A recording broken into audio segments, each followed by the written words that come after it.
बच्चों, मेरे क्लास में आप सभी का हार्दिक स्वागत है।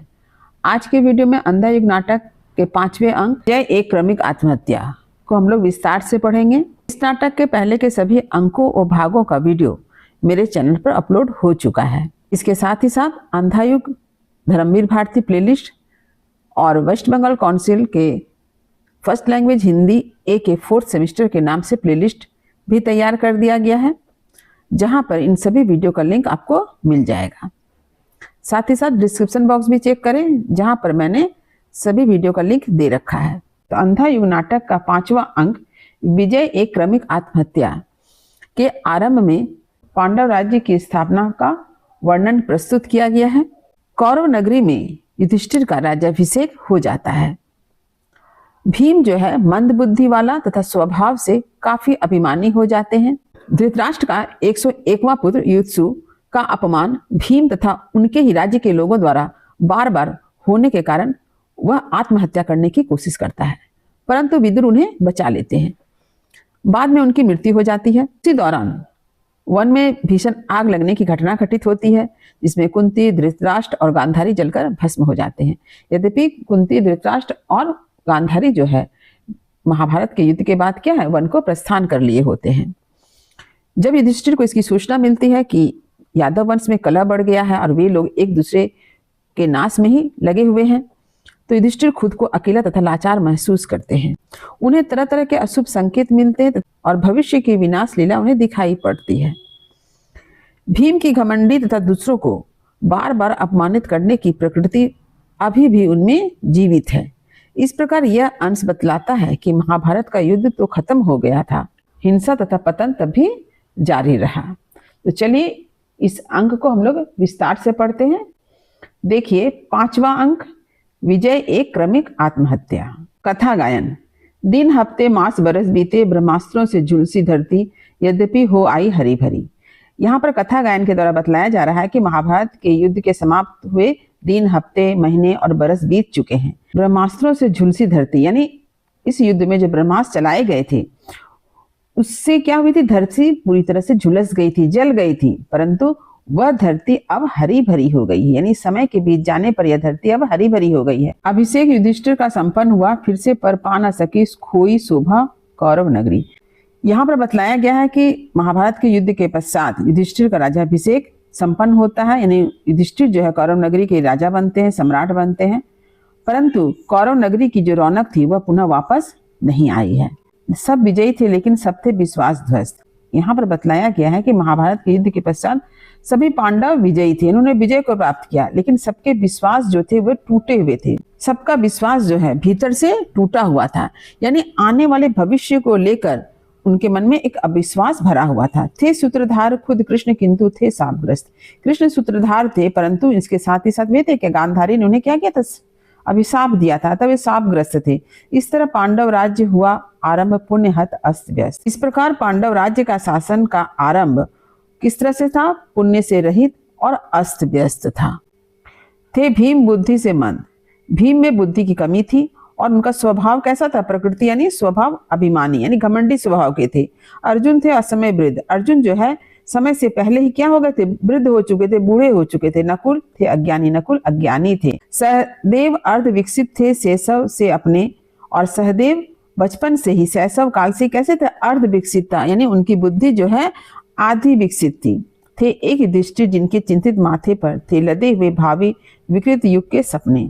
एकमात्र युधिष्ठिर ही ऐसे थे जिनके माथे पर हमेशा चिंता छाई रहती थी, और वह चिंता किस बात को लेकर के थी, आने वाले युग के विकृत भविष्य का, यानी जिसमें सिर्फ बुराइयां थी, जिसमें सिर्फ अंधकार था। इस प्रकार आने वाले युग के विकृत भविष्य के कारण युधिष्ठिर के माथे पे हमेशा चिंता छाई रहती है।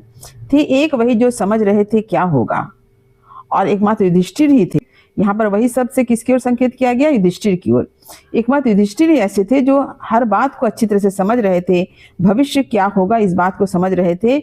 जब शापग्रस्त प्रभु का होगा देह अवसान, तो शापग्रस्त प्रभु कौन, श्री कृष्ण। जब श्री कृष्ण की मृत्यु हो जाएगी तब क्या होगा, इस बात को लेकर के युधिष्ठिर काफी चिंतित थे। जो युग हम सब ने रण में मिलकर बोया है, तो ये हम सब कौन है, पांडव और कौरव। युधिष्ठिर यह सोच रहे हैं कि जिस युग का बीज हम लोगों ने बोया है।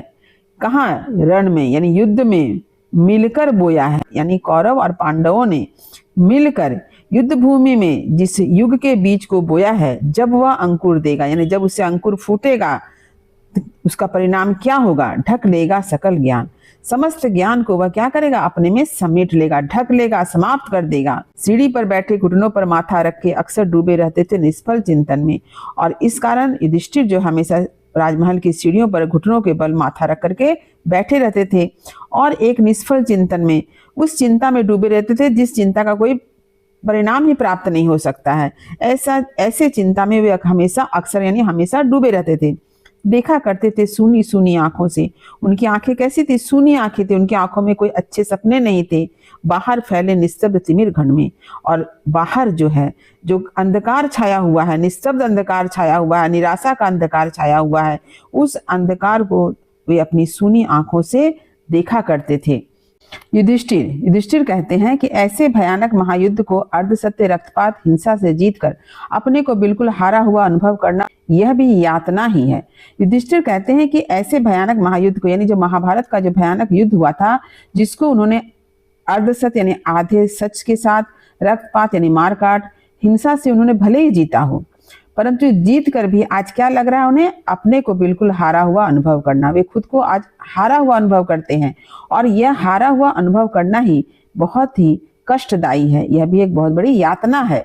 जिनके लिए युद्ध किया, युधिष्ठिर का कहना है कि उन्होंने जिनके लिए युद्ध किया, अपने परिवारजन के लिए जो युद्ध किया, वे सभी परिवारजन कैसे हैं? अज्ञानी हैं, मूर्ख हैं, भ्रष्ट हैं और कमजोर हैं। सिंहासन प्राप्त हुआ है जो, यह माना कि उसके पीछे अंधेपन की अटल परंपरा है। युधिष्ठिर का कहना है कि उन्हें जो महाभारत के युद्ध के पश्चात जो सिंहासन मिला है, उस सिंहासन को प्राप्त करने के पीछे वे मानते हैं कि अंधेपन की न टलने वाली एक परंपरा है, और उसके साथ ही साथ जो है प्रजाएं, यानी कौरव नगरी की जो प्रजाएं हैं, यह माना कि वे पिछले शासन के विकृत सांचे में है ढली हुई। वे सभी क्या हैं? धृतराष्ट्र के शासन की जो बिगड़ी हुई जो नीति नियम है, उसके सांचे में ढली हुई है, और खिड़की के बाहर गहरे अंधियारे में किसी ऐसे भावी अमंगल युग की आहट पाना जिसकी कल्पना ही थर्रा देती हो। और इस प्रकार खिड़की के बाहर गहरे अंधकार में जब वो देखते हैं, तो उन्हें एक भावी यानी भविष्य में एक अमंगल युग की सूचना मिलती है कि आने वाला भविष्य जो है किस तरह से अमंगलमय होगा, और इसकी कल्पना क्या है? उसे थर्रा देती है, उन्हें कपा देती है। फिर भी जीवित रहना, फिर भी उन्हें जीवित रहना है। किस तरह से? माथे पर मणि धारण करना, बधिक अश्वत्थामा का यातना यह वह है। और किस तरह से जीवित रहना है? माथे पर मणि धारण करके। किसका मणि? हत्यारे अश्वत्थामा का। बधिक का अर्थ होता है हत्यारा। यह भी बड़ा कष्टदायक है। आप सभी जानते हैं कि अश्वत्थामा के माथे पर जन्म से ही एक दिव्य मणि थी, परंतु अश्वत्थामा ने जब ब्रह्मास्त्र चलाकर उत्तरा के गर्भ में पल रहे शिशु की हत्या की, तो इस बात से श्री कृष्ण क्रोधित हो जाते हैं। तब श्री कृष्ण अश्वत्थामा को दंड देने के लिए उसके माथे की मणि को छीन लेते हैं उससे, और उसे अभिशाप देते हैं। तो वह मणि पहले किसके पास जाता है? अर्जुन के पास। अर्जुन उसे द्रौपदी को सौंपते हैं, द्रौपदी उसे युधिष्ठिर को सौंप देती है। तो उस मणि को धारण करना बड़ा ही यातना का कार्य है। किसके लिए? युधिष्ठिर के लिए। भाई बंधु दुर्योधन, अपने भाई दुर्योधन को संबोधित करके युधिष्ठिर कहते हैं, जिसको देखते हुए तुम कितने भाग्यशाली थे कि पहले ही चले गए। वह अपने भाई दुर्योधन को कहता है कि तुम बहुत भाग्यशाली हो, तुम इस भयानक परिस्थिति को देखने से पहले, इस दुखद स्थिति को देखने से पहले ही तुम्हारी मृत्यु हो गई, तुम हम सबको छोड़कर चले गए, तुम भाग्यशाली हो। बाकी बचा मैं। और युधिष्ठिर कहते हैं कि मैं ही बचा हूं देखने को अंधियारे में निर्निमेष भावी अमंगल युग। सिर्फ एकमात्र मैं ही बचा हूं जो इस अंधकार में क्या देख रहा हूं? एकटक एक अमंगल युग, यानी आने वाले समय में, भावी समय में कैसा युग जो है अमंगलमय होगा, इसे मैं आज देख रहा हूं। किसको बताऊं? किंतु मैं यह सारी बातें किसे बताऊं? किंतु मेरे ये कुटुंब अज्ञानी है, दुर्विनीत हैं या जर्जर है। मैं अपने परिवारजनों को भी यह बात नहीं बता सकता हूं, क्योंकि वे सभी अज्ञानी हैं, भ्रष्ट हैं और जर्जर यानी कमजोर हैं। तभी नेपथ्य में गर्जन की स्वर सुनाई देती है। शायद फिर भीम ने किसी का अपमान किया। युधिष्ठिर कहते हैं ऐसा लगता है कि भीम ने पुनः किसी का अपमान किया है। तभी भीम का अट्टहास यानी भयानक हंसी सुनाई देती है। यह है मेरा राष्ट्रोन्मुख कुटुंब। तब युधिष्ठिर कहते हैं, यह मेरा परिवार दिन पर दिन क्या है, पतन के गर्त में गिरता जा रहा है। ऐसा मेरा परिवार है जिसे कुछ ही वर्षों में बाहर घिरा हुआ अंधेरा निकल जाएगा। और इस परिवार, मेरे इस कुटुंब को, मेरे इस परिवार को कुछ ही वर्षों में, कुछ ही समय में ये जो बाहर जो अंधकार है, यानी निराशा का अंधकार है, जर्जरता का अंधकार है, भ्रष्टाचार का अंधकार है, ये सब कुछ क्या करेगा, उसे समाप्त कर देगा, निगल जाएगा। लेकिन जो तन्मय यानी जो डूबा हुआ है किसमें, भीम के अमानुषिक विनोदों में, जो भीम के अमानविक मनोरंजन में डूबा हुआ है, उन सबको क्या करेगा। ये जो अमंगलमय युग आ रहा है, इन सबको, ये जो आने वाले समय में ये सब कुछ समाप्त हो जाएगा। आने वाले समय में यह जो एक भावी अमंगल युग आ रहा है, ये सब कुछ क्या करेगा, इसे समाप्त कर देगा। अंदर से सबका कई बार समवेत अट्टहास और अंदर से कई लोगों का एक साथ मिलकर जोर से हंसने की आवाज आती है। तभी विदुर और कृपाचार्य का प्रवेश। विदुर, महाराज अब हो चला है असहनीय, कैसे रुकेगा। तभी विदुर कहते हैं युधिष्ठिर से कि अब जो कुछ भी घटनाएं घट रही है वे सभी असहनीय है, सहने योग्य नहीं है, इसे कैसे रोका जाए। विद्रूप या भीम का है कि भीम ने कोई अमानवीय व्यवहार किया है। युधिष्ठिर, अब क्या हुआ विदुर। विदुर, वही प्रतिदिन की भांति आज भी युत्सु का अपमान किया भीम ने।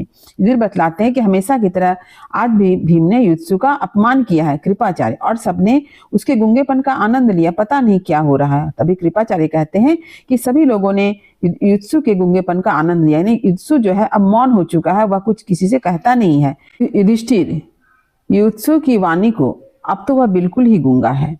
युधिष्ठिर कहते हैं कि युत्सु की वाणी जो है अब एकदम मौन हो गई है, वह बिल्कुल गूंगा है। विदुर, पिछले कई वर्षों से उसको घृणा ही मिली है अपने परिवार से, प्रजाओं से। उसकी थी अटल आस्था कृष्ण पर वे शापग्रस्त हुए। तो विदुर कहते हैं कि पिछले कई वर्षों से उसे अपने परिवारजनों से क्या मिली, घृणा मिली है। उसे प्रजाओं से भी वही घृणा प्राप्त हुई है। और उसकी अटल आस्था, माने ना टूटने वाली आस्था किस पर थी, कृष्ण पर थी, परंतु वे भी शापग्रस्त हुए हैं। तात्पर्य यह है कि युत्सु ने अपने परिवारजन के विरुद्ध जाकर के पांडवों के पक्ष में युद्ध किया। इस कारण युत्सु को हमेशा अपने परिवार से अपमानित होना पड़ा। माता गांधारी ने उस पर तरह तरह के लांछन लगाए। कृपाचार्य, आश्रित था आपका, पर भीम की कटुक्तियों से मर्माहत होकर जब अंधे धृतराष्ट्र और गांधारी वन में चले गए, उस दिन से वाणी उसकी बिल्कुल ही जाती रही। कृपाचार्य कहते हैं कि युत्सु जो है आपका आश्रित था, परंतु भीम की कटुक्तियों ने क्या किया, उसे मर्माहत कर दिया, उसके मर्म पर चोट पहुंचाया है। जब अंधे धृतराष्ट्र और गांधारी कहाँ चले गए, वन में चले गए, तो उस दिन से उसकी वाणी जो है कैसी हो गई, मौन हो गई, बिल्कुल ही जाती रही। युधिष्ठिर, भोगी है उसने ही यातना अपने ही बंधुजनों के विरुद्ध, जीवन का दांव लगा देना, पर अंत में विश्वास टूट जाना, लांछन पाना और वह भी न कर पाना किया जो नरपशु अश्वत्थामा ने। युधिष्ठिर कहते हैं कि एकमात्र युत्सु है जिसने यातना भोगी है, कष्ट को भोगा है।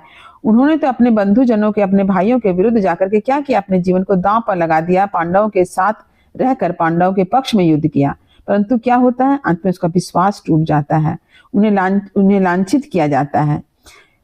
भीम उसका बार बार अपमान करते हैं, माता गांधारी भी उसका तिरस्कार करती है, और वह भी न कर पाना किया जो नरपशु अश्वत्थामा ने। अश्वत्थामा ने तो अपना प्रतिशोध किसी न किसी रूप में लिया, परंतु युत्सु जो है यह भी नहीं कर पाया, वह नरपशु नहीं बन पाया। पुनः भीम का गर्जन। कृपाचार्य, महाराज चलकर आप ही आश्वासन दे युत्सु को। तो कृपाचार्य युधिष्ठिर से कहते हैं कि अब आप चलें और चलकर युत्सु को भरोसा दिलाएं, आश्वासन दें। युधिष्ठिर और उसके साथ विदुर तथा कृपाचार्य अंदर जाते हैं। प्रहरी आगे आकर वार्तालाप करने लगते हैं। तभी क्या होता है, युधिष्ठिर और उनके साथ विदुर और कृपाचार्य जो है अंदर की ओर जाते हैं और प्रहरी आगे आकर आपस में वार्तालाप यानी बातचीत करने लगते हैं। पहला प्रहरी, कोई विक्षिप्त हुआ यानी कोई परेशान हुआ, कोई शापग्रस्त हुआ यानी कोई शाप से ग्रसित हुआ। दूसरा प्रहरी, हम जैसे पहले थे वैसे ही अब भी है। दूसरा प्रहरी कहता है कि हमारी स्थिति युद्ध से पहले जैसी थी आज भी वैसी ही है।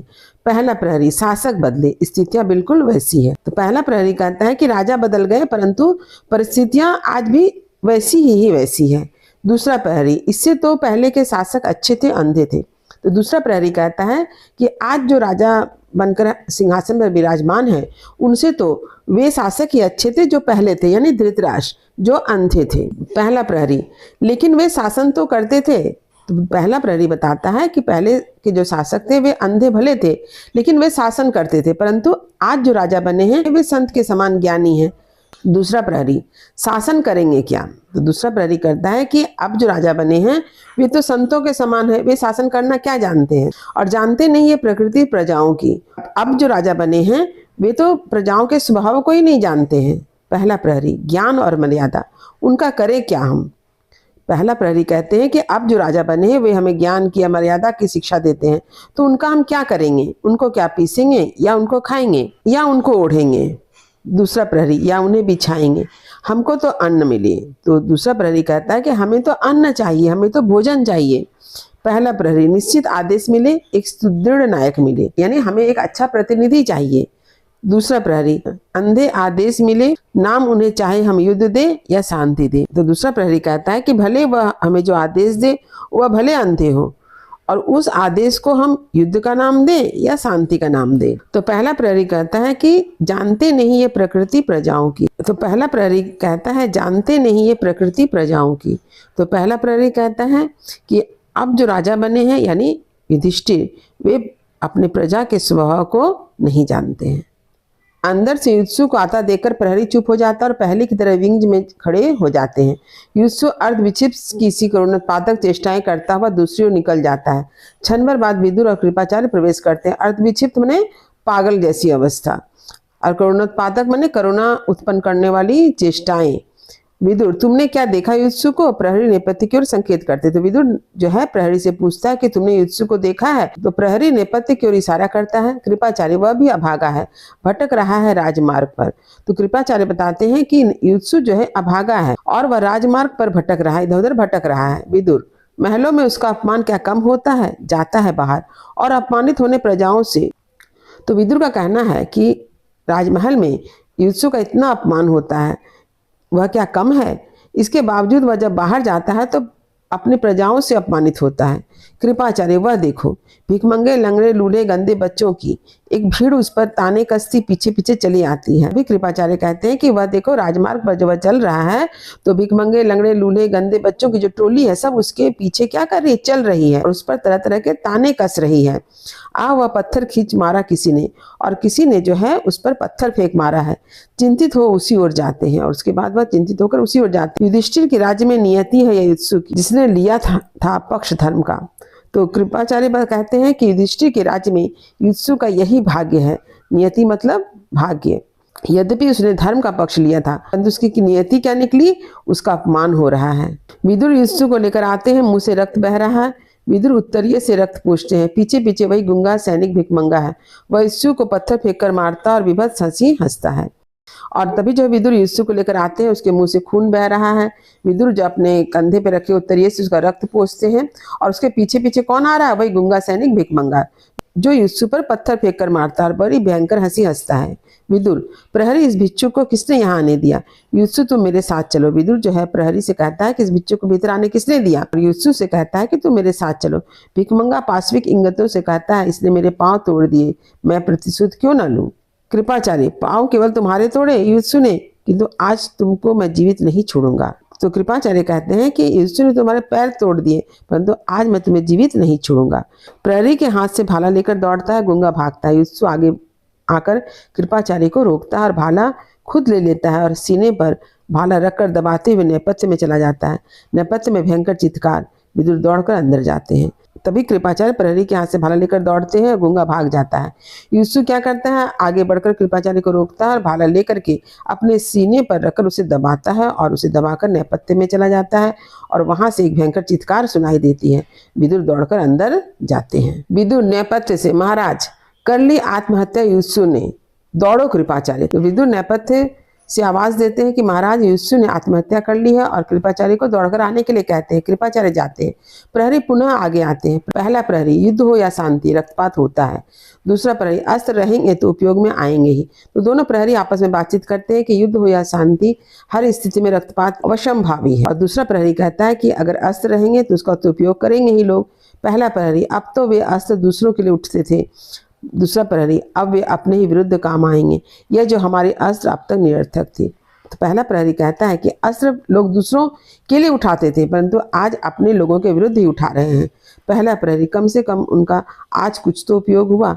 अंदर समवेत अट्टहास। कृपाचार्य आते हैं। कृपाचार्य, इस पर भी हंसते हैं। वे सब अज्ञानी मूढ़ दुर्निवीत अहंग्रस्त भाई युधिष्ठिर के। तभी कृपाचार्य आते हैं और कहते हैं कि इस पर भी हंसते हैं। तो यहाँ पर कृपाचार्य कहते हैं कि युधिष्ठिर के जितने भाई हैं वे युधिष्ठिर ने जो आत्महत्या कर ली उस पर हंस रहे हैं। उनके बारे में कहा जाता है कि वे सब अज्ञानी हैं। यानी कौन? युधिष्ठिर के जितने भाई हैं वे सभी अज्ञानी हैं, मूर्ख हैं, भ्रष्ट हैं, अहंकार से ग्रसित हैं। ये सब कौन है? युधिष्ठिर के भाई हैं। रक्त युधिष्ठिर के लिख जो दिया उन हमलों की भूमि पर, समझ नहीं रहे हैं उसे ये आज। तो ये जो उसे कौन है? युधिष्ठिर के भाई। युधिष्ठिर के भाई इस बात को नहीं समझ रहे हैं कि युधिष्ठिर ने जो आत्महत्या करके जो कुछ लिख दिया उस हमलों की भूमि पर, उस आत्महत्या के रहस्य को, उस आत्महत्या के परिणाम को वे समझ नहीं रहे हैं। यह आत्महत्या होगी प्रतिध्वनित, और यह आत्महत्या सिर्फ आज के लिए नहीं है, यह आत्महत्या जो है आने वाले समय में भी क्या होगी? प्रतिध्वनित होगी। इस पूरी संस्कृति में, दर्शन में, धर्म में, कलाओं में, शासन व्यवस्था में, और यह आत्महत्या हर जगह दिखाई देगी, प्रतिध्वनित होगी। कहाँ? संस्कृति में, दर्शन में, धर्म में, कलाओं में, शासन व्यवस्था में। और आत्मघात होगा बस अंतिम लक्ष्य मानव का, और मनुष्य के जीवन का अंतिम लक्ष्य क्या बन जाएगा? आत्मघात करना, यानी आत्महत्या करना। विदुर जाते हैं। विदुर, मुक्ति मिल जाती है सबको कभी न कभी, वह जो बंधु दाती है। हत्या जो करता है माता की, प्रिय की, बालक की, स्त्री की। विदुर कहते हैं कि उन लोगों को मुक्ति मिल जाती है जो कभी न कभी अपने बंधुओं की, अपने माता के, प्रिय की, बालक की, स्त्री की हत्या करते हैं। इन लोगों को मुक्ति मिलती है, किंतु आत्मघाती यानी जो आत्महत्या करते हैं, आत्मघाती होते हैं, उन्हें मुक्ति नहीं मिलती है। उनकी आत्मा जो है भटकता है अंधियारे लोकों में, सदा सदा के लिए बनकर प्रेत। परंतु जो आत्महत्या करते हैं उनकी आत्मा जो है हमेशा हमेशा के लिए प्रेत बनकर के अंधियारे लोक में, अंधकार से भरे लोक में भटकती रहती है, उन्हें कभी मुक्ति नहीं मिलती है। कृपाचार्य, परिणति यही थी युधिष्ठिर की। तो कृपाचार्य कहते हैं कि ऐसा लगता है मानो युधिष्ठिर के भाग्य में यही लिखा था, उसके जीवन का यही परिणाम था। विदुर, मैं युधिष्ठिर के ऊंचे महलों में आज सहसा सुन रहा हूँ पग ध्वनि अमंगल की। कृपाचार्य बतलाते हैं कि आज मैं युधिष्ठिर के जो ऊंचे महल हैं यहाँ पर मैं अशुभ की पग ध्वनि सुन रहा हूँ, यानी यहाँ पर कुछ अमंगल होगा, अशुभ होगा, इसकी मैं आहट सुन रहा हूँ। अब तक मैं रहकर यहाँ शिक्षा देता था परीक्षित को अस्त्रों की। कृपाचार्य बतलाते हैं कि मैं अब तक इसी महल में रहकर, यहाँ पर रह करके अभिमन्यु और उत्तरा का पुत्र जिसका नाम क्या है? परीक्षित, इसे मैं अस्त्रों की शिक्षा दे रहा था। लेकिन अब यह जो आत्मघाती नपुंसक रसनमुख प्रवृत्ति उभर आई है, परंतु आज देखा जा रहा है कि यहाँ पर जो एक मनुष्यों का स्वभाव बन गया है, आत्मघाती, नपुंसक, पतन की ओर जाने वाले जो स्वभाव उभर कर आया है, अब तो मैं छोड़ दूं हस्तिनापुर, इसी में कुशल है विदुर। अतः मुझे ऐसा लगता है कि जिस महल में रहने वाले लोग आत्मघाती बन गए हैं, नपुंसक और पतन की ओर जाने वाले हो गए हैं, ऐसे संस्कृति से निहित महल को, हस्तिनापुर को छोड़ देने में ही मेरी भलाई है। आत्मघात उड़कर लगता है, यानी आत्मघात यानी आत्महत्या की जो प्रवृत्ति होती है, यह कैसी छुआछूत की बीमारी की तरह है, उड़कर लगने वाली बीमारी की तरह है, घातक रोगों सा। यह एक भयंकर रोग है, एक हिंसक रोग है। विदुर, किंतु विप्र, विदुर कहते हैं, विप्र यानी ब्राह्मण, कृपाचार्य को, कृपाचार्य नहीं, योद्धा रहा हूं मैं, आत्मघात करने वाली इस युधिष्ठिर की संस्कृति में नहीं रह पाऊंगा जाता है। कृपाचार्य जी कहते हैं कि मैं हमेशा से योद्धा रहा हूँ, यहाँ पर आत्महत्या करने वाली जो संस्कृति आज दिखाई दे रही है युधिष्ठिर के राज्य में, यहाँ पर मैं अब नहीं रह पाऊंगा। यहाँ पर रहने में मेरी कोई कुशलता नहीं है, मेरी भलाई नहीं है। मेरी भलाई इसी में है कि मैं युधिष्ठिर के महल को छोड़कर, युधिष्ठिर के राज्य को छोड़कर यहाँ से कहीं अन्यत्र चला जाऊं। और वे चले जाते हैं। विदुर, राज्य में युधिष्ठिर के होंगे आत्मघात, विप्र लेंगे निर्वासन, कैसी है शांति यह प्रभु जो तुमने दी है। होगा क्या वन में सुनेंगे धृतराष्ट्र जब यह मरण युधिष्ठिर का। तो विदुर कहते हैं कि युधिष्ठिर के राज्य में अब आत्महत्या होने लगी है, ब्राह्मण जो है राज्य छोड़कर जाने लगे हैं, यह कैसी शांति है प्रभु जो तुमने दी है। श्री कृष्ण से कहता है कि यह जो तुमने युद्ध के बाद जो शांति हमें दी है, इस राज्य को शांति प्रदान की है, यह कैसी शांति है। यहाँ पर कुछ भी शांत नहीं है, यहाँ तो और भी अशांत वातावरण है। इसके साथ ही साथ विदुर कहते हैं कि वन में जब धृतराष्ट्र को यह खबर मिलेगी कि युधिष्ठिर की मृत्यु हो गई है, तो उन्हें कैसा अनुभव होगा। युधिष्ठिर प्रवेश कर, प्राण है अभी भी शेष कुछ कुछ युधिष्ठिर में यदि जीवित है। तो युधिष्ठिर तभी प्रवेश करता है और कहता है कि युधिष्ठिर जो है अभी जिंदा है क्योंकि उसमें अभी भी प्राण शेष है विदुर, तो आप उसे भेज दें मेरी ही कुटिया में, रक्षा करूंगा, परिचर्या करूंगा। उसने जो भोगा है कृष्ण के लिए अब तक, उसका प्रतिदान जहां तक मैं दे पाऊंगा दूंगा। विदुर कहते हैं कि युत्सु में यदि थोड़ा सा भी प्राण बचा हुआ तो उसे मेरी कुटिया में भेज दें, जहां मैं उसकी रक्षा करूंगा, उसकी सेवा करूंगा। और उसने जो कष्ट भोगा है किसके लिए? कृष्ण के लिए। उसके बदले में जहां तक कोशिश करूंगा उसे देने की, वह मैं दूंगा, उसकी सेवा करूंगा। पहला प्रहरी कहता है कैसा यह असमय अंधियारा है। तभी जो है पहला प्रहरी कहता है ये अचानक कैसा अंधकार छा गया है। दूसरा प्रहरी, धूम मेघ घिरते जाते हैं वनखंडों में। तो ऐसा लग रहा है कि मानो जंगलों में धुओं के समान मेघ जो है घिरते जा रहे हैं। पहला प्रहरी, लगता है लगी हुई है भीषण दावाग्नि। तो पहला प्रहरी कहता है ऐसा लगता है मानो जंगल में आग लगी हुई है।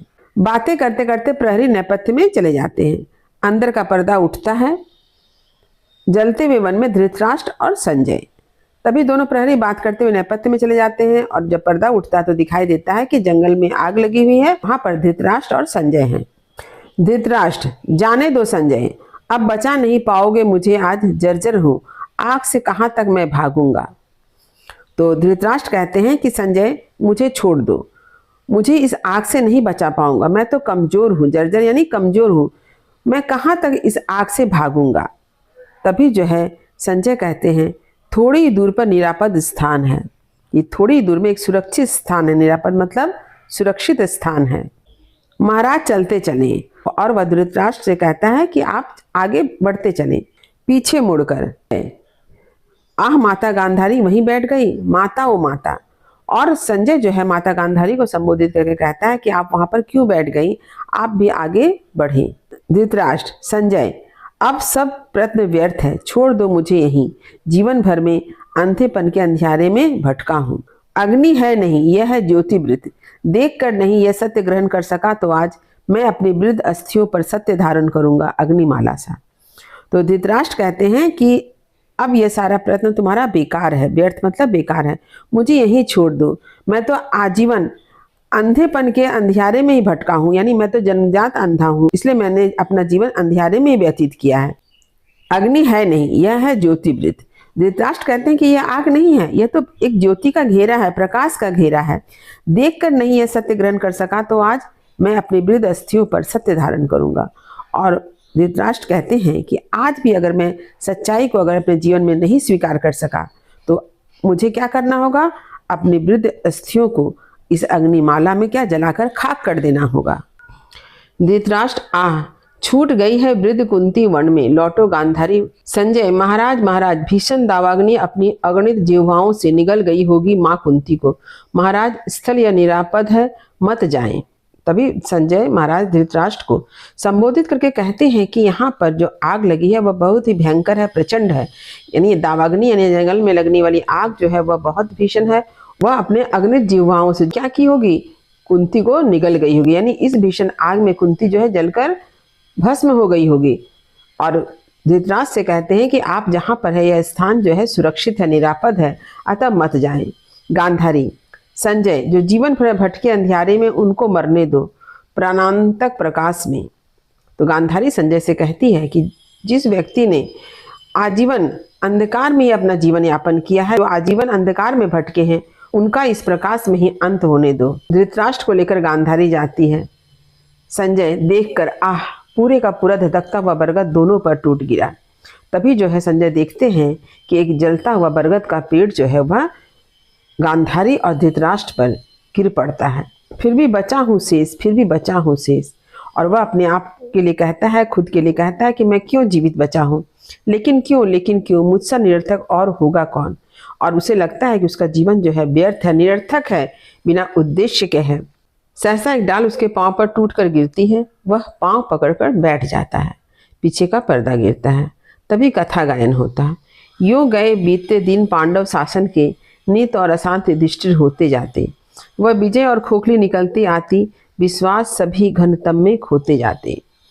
और तभी जो कथा गायन होता है कि पांडव का जो शासन स्थापित हुआ था, उस शासन में युधिष्ठिर का जीवन कैसा हो गया है, अशांत हो गया है। उन्हें भले ही विजय प्राप्त हुई, लेकिन वह विजय आज खोखली प्रतीत हो रही है। सभी विश्वास मानो अंधकार में समाप्त होते जा रहे हैं, खोते जा रहे हैं। विंग से निकलकर प्रहरी खड़े हो जाते हैं। एक से भाले पर युधिष्ठिर का किरीट है। पहला प्रहरी, यह है किरीट चक्रवर्ती सम्राट का। तो पहला प्रहरी कहता है कि यह मुकुट किसका है? चक्रवर्ती सम्राट युधिष्ठिर का है। दूसरा प्रहरी, धारण करो, इसको छोड़ दिया है। तो दूसरा प्रहरी कहता है कि इसे धारण कर लो, क्योंकि युधिष्ठिर ने इसे पहनना छोड़ दिया है। तो पहला प्रहरी कहता है कि जब से अपशकुन होने लगे हैं हस्तिनापुर में। पहला प्रहरी कहता है कि जब से उन्होंने इस मुकुट को धारण करना छोड़ दिया है, तब से हस्तिनापुर में अपशकुन ही अपशकुन हो रहे हैं। तो दूसरा प्रहरी कहता है नीचे रख दो, आते हैं महाराज। तभी दूसरा प्रहरी उसे सावधान करके कहता है कि इसे नीचे रख दो, क्योंकि महाराज युधिष्ठिर आ रहे हैं। विदुर, महाराज निश्चय यह अपशकुन संबंधित है। विदुर महाराज से कहते हैं कि महाराज यह निश्चित रूप से अपशकुन का संकेत है। युधिष्ठिर, कृष्ण की मृत्यु से। तो युधिष्ठिर कहता है कि कृष्ण की मृत्यु से ही मुझको मालूम है। दूतों ने आकर यह सूचना मुझे दी है, कलह बढ़ गया है यादव कुल में। और युधिष्ठिर कहता है कि दूतों ने ही मुझे आकर यह सूचना दी है कि कलह बढ़ गया है, झगड़ा बढ़ गया है। कहाँ? यादव कुल में बढ़ गया है। कहने का तात्पर्य यह है कि यादव वंश के लोग जो है आपस में लड़ झगड़ रहे हैं। जैसा कि आप लोग सभी जानते हैं कि माता गांधारी ने भगवान श्री कृष्ण को क्या श्राप दिया था कि उनका पूरा खानदान जो है आपस में लड़कर नष्ट हो जाएगा। और अब लगता है अब इसकी शुरुआत हो चुकी है। यह बात जो है युधिष्ठिर विदुर से कहते हैं। विदुर, अर्जुन को आप शीघ्र भेजें द्वारकापुरी। और विदुर युधिष्ठिर से कहते हैं कि आप जल्द से जल्द अर्जुन को कहाँ भेजें? द्वारकापुरी भेजें, ताकि वह कलह को शांत कराने की कोशिश करे। युधिष्ठिर, विदुर, मैं करूंगा क्या? तो विदुर कहते हैं कि मैं क्या करूंगा? माता कुंती, गांधारी और महाराज हो गए भस्म उस दावाग्नि में। युधिष्ठिर का कहना है कि माता कुंती, गांधारी और महाराज सभी जो है उस दावाग्नि यानी जंगल में लगने वाली आग में क्या है, जलकर भस्म हो गए हैं। तर्पण करने के बाद घाव खुल गए फिर युत्सु के, और इतने दिनों बाद उनका वह आत्मघात फलीभूत हो रहा है। महाराज युधिष्ठिर का कहना है कि जब वे माता कुंती, माता गांधारी और महाराज धृतराष्ट्र का तर्पण करने के बाद वापस आए, तो उसके बाद युद्ध के घाव फिर ताजा हो गए, और इतने दिनों के बाद उसका यह आत्मघात फलीभूत हो रहा है। प्राण नहीं उसके बचा सका, अब भी मैं जीवित रहूंगा क्या? देखने को प्रभु का अवसान इन आंखों से? नहीं नहीं, जाने दो, मुझको गल जाने दो हिमालय के शिखरों पर।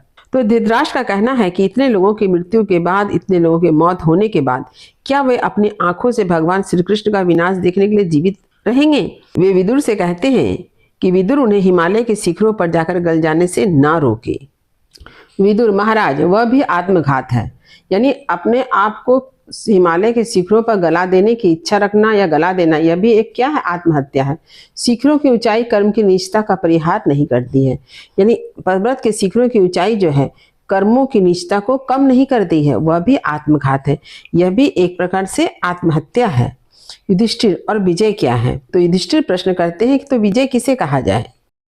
एक लंबा और धीमा और तिल तिल कर फलीभूत होने वाला आत्मघात, और पथ कोई भी शेष नहीं अब मेरे आगे। युधिष्ठिर के अनुसार तो जीत अब क्या बन गई है? धीरे धीरे करके आत्महत्या की ओर आगे बढ़ने का एक कदम। तो युधिष्ठिर का कहना है तो विजय किसे कहा जाए? उन्होंने जब से विजय प्राप्त की है तब से वह धीरे धीरे तिल तिल करके क्या कर रहे हैं? मर रहे हैं।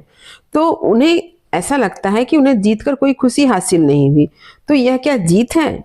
यह भी एक प्रकार की आत्महत्या है।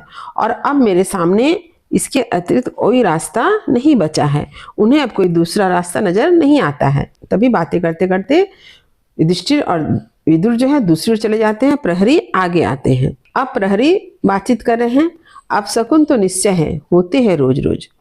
तो प्रहरी जो है आपस में बात करते हुए कह रहे हैं कि कौरव नगरी में हर दिन हर रोज कुछ न कुछ अपशकुन होते हैं। तो दूसरा प्रहरी कहता है आंधी से कल कंकड़ पत्थर की वर्षा हुई।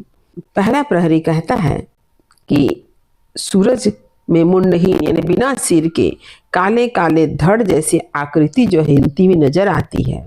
दूसरा प्रहरी कहता है जिनको ये सब के सब अपना प्रभु कहते थे, सुनते हैं उनका अवसान अब निकट ही है। तो दूसरा प्रहरी कहता है कि ऐसा सुनने में आ रहा है कि जिन्हें सभी लोग अपना भगवान मानते थे उनकी अब जल्द मृत्यु होने वाली है, यह भी सुनने में आ रहा है। पहला प्रहरी कहता है कि ऐसा भी सुनने में आया है कि आधी रात के समय द्वारिका में काले और पीले वेश धारण करके काल घुमा करते हैं, यानी मौत घुमा करते हैं। इससे किस बात का पता चलता है? कि यह पता चलता है कि यह संकेत मिलता है कि अब द्वारिका नगरी का विनाश होने वाला है। तो दूसरा प्रहरी कहता है कि बड़े बड़े धनुर्धारी वान बरसाते हैं, पर अंधर बनकर वह सहसा उड़ जाता है। यह जो काला और पीला वेश धारण करके द्वारिका नगरी में आधी रात में घुमा करता है, उसे मारने के लिए बड़े बड़े धनुर्धारी क्या करते हैं, उस पर वान बरसाते हैं, परंतु वह मरता नहीं है, बल्कि वह आंधी बनकर अचानक उड़ जाता है। पहला प्रहरी कहते हैं कि श्री कृष्ण को सभी अपना क्या मानते हैं, प्रभु मानते हैं, ईश्वर मानते हैं। दूसरा प्रहरी, जो अपने कंधों पर खेने वाले थे, इनका सब योगक्षेम, और वे श्री कृष्ण जो अपने ही कंधों पर सबका भार लिए हुए थे, और वे ही इन सबका योगक्षेम करने वाले। पहला प्रहरी, वे ही इन सबको पदभ्रष्ट और लक्ष्य भ्रष्ट नीचे ही त्याग कर, वे श्री कृष्ण इन सबको पदभ्रष्ट और लक्ष्य भ्रष्ट छोड़कर त्याग कर रहे हैं। पहला प्रहरी करते हैं तैयारी अपने लोक जाने की, और श्री कृष्ण जो है इन सब का परित्याग कर अपने लोक में जाने की तैयारी कर रहे हैं, वापस जाने की तैयारी कर रहे हैं। प्रहरी एक, बेचारे ये सब के सब अब करेंगे क्या? पहला प्रहरी कहता है कि अब ये सब बेचारे क्या कर सकते हैं, इनके पास कोई साधन नहीं बचा है। इन सब से तो हम दोनों काफी अच्छे हैं, नहीं झेला शोक, हमने न तो कोई शोक झेला। दूसरा प्रहरी, जाना नहीं कोई दर्द, हमें कोई दर्द का भी अनुभव नहीं हुआ। पहला प्रहरी, जैसे हम पहले थे, दूसरा प्रहरी वैसे ही अब भी हैं। और दोनों प्रहरी आपस में बातचीत करते हैं कि महाभारत के युद्ध में जिस तरह से कौरव और पांडवों ने दुख दर्द शोक को झेला है, उन सब से तो हम दोनों काफी अच्छे हैं, हमने न कोई शोक झेला न कोई दर्द झेला। हम दोनों की स्थिति महाभारत के युद्ध के पहले जैसी थी, आज भी वैसी ही है। धीरे धीरे पर्दा गिरता है और यहाँ पर अंधा युग नाटक का 5वां अंक समाप्त होता है। तो उम्मीद करती हूँ कि अंधा युग नाटक का 5वां अंक आपने अच्छी तरह समझ लिया होगा। यदि कहीं कुछ समझने में दिक्कत हुई हो तो कमेंट अवश्य करें, वीडियो को लाइक करें और सभी पढ़ने वाले विद्यार्थियों में शेयर करना ना भूलें। जो बच्चे मेरे चैनल पर नए हैं वे चैनल को सब्सक्राइब जरूर कर लें, ताकि हर नए वीडियो का नोटिफिकेशन आपको समय समय पर मिल सके। तब तक पढ़ते रहिए, जीवन में आगे बढ़ते रहिए। मेरी शुभकामनाएं आप सभी बच्चों के साथ है। धन्यवाद।